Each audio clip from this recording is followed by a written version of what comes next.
So the next tip is again about communication skills, because I believe communication skills are extremely relevant and extremely critical, extremely important in terms of making your relationship work.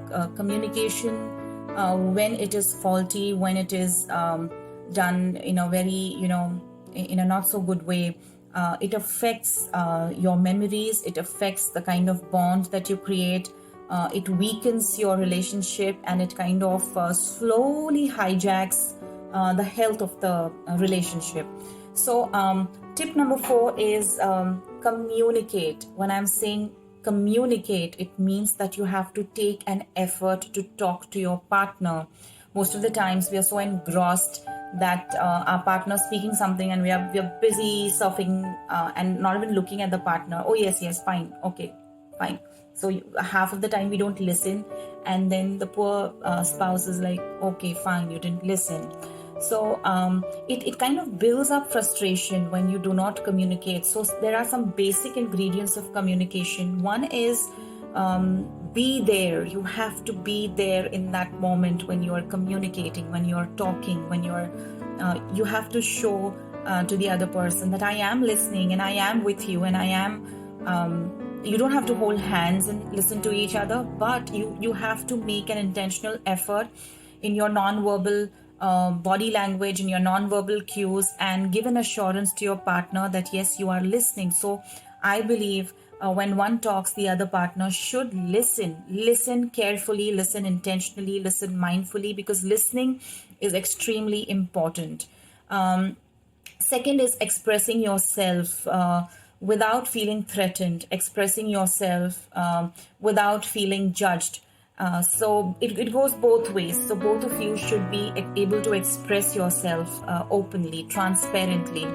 And it depends on the listener, that the listener shouldn't be judgmental, shouldn't be passing comments, or shouldn't be shouldn't have this attitude of assuming things.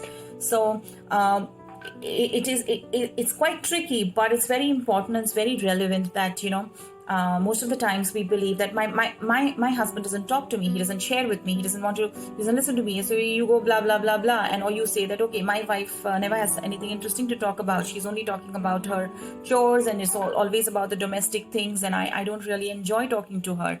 So what do you mean by that? It means that communication is like this. There's a huge transaction of energy is happening when you communicate. One is speaking, the other is listening. So the listener's reactions, the listener's body language, the listener's words, the listener's attitude, and the listener's rational and logic are going to motivate or demotivate the speaker to speak. So I'm sure when you're listening to this, most of you will there'll be memories flashing that I tried to say this to her and she just snapped at me. She didn't even allow me to complete my sentence. Or I tried to suggest this to him and he didn't even bother to look at me. He didn't even register what I'm trying to say. He didn't even acknowledge that I was speaking. So there are a lot of memories that will flood your mind when I'm trying to say this. But somewhere we have to begin, don't we? So sit down and make a resolve that you will communicate irrespective of how the other person feels. Communicate with the intention of respecting each other, and whenever one speaks, the other has to listen. There's also something I call as the couple solitude.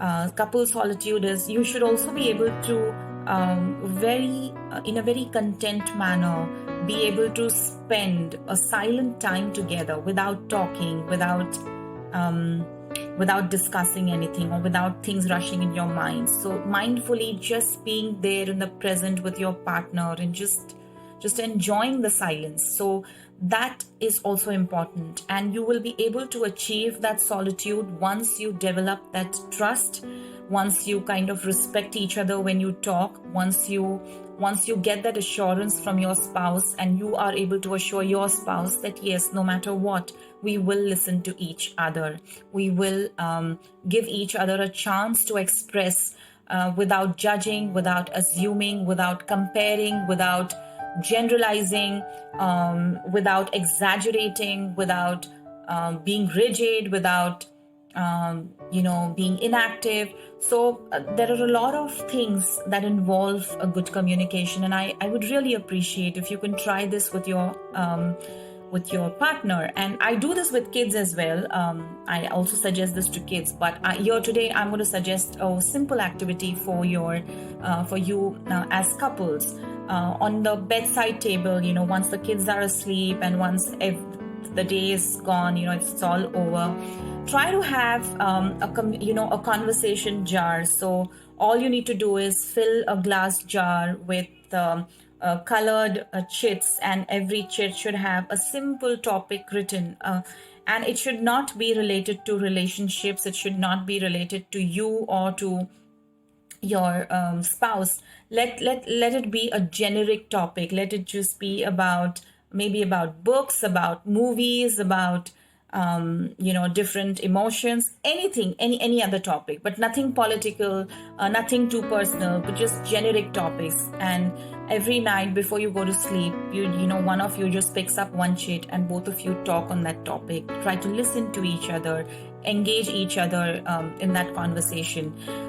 What happens with the conversation jar, and why not choose topics which are very personal? Because to get to that level of personal understanding and realizing, and to get to that quality of communication on a personal level, you need to practice this in a low risk scenario. So nothing political, nothing religious, nothing, some really light topics where you both can talk, and that you kind of automatically, with those simple conversations like the ones we have with our friends, we get to know the other person so well. We try to empathize, we try to understand, we try to see that, okay, there's humor, my spouse is so humorous, I never knew about this. So there are a lot of facets that can be discovered, and you automatically get comfortable about with that concept of talking to each other and communicating to each other.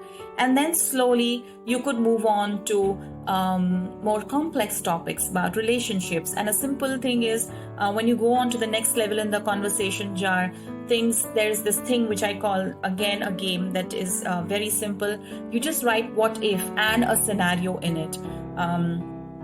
What if you are, what if you were made, you can say, the prime minister of your country, what would you like to do? And or anything stupid, silly, or serious. What if I am not happy in this relationship? Or what if you get to know that I'm getting bored with you in this relationship? But that comes at a much, much later stage, once you're really comfortable and once you're really strong enough to hold each other during that critical talk. But before, the first level is simple conversation starters. I hope you realize and understand the value of communication, and I hope all of you have some meaningful, mindful, intentional, in the moment communication, and I hope you also enjoy each other's silences. So this was one of the tips. So just express yourself and don't hold yourself, don't have a huge, don't kind of guard yourself so much to express. Just be yourself with your partner and try seeing how it helps you. Do write into me, do send me your comments, do send your feedbacks, and if you have any issues, you can also get in touch with me on askrahat101@gmail.com. Thank you.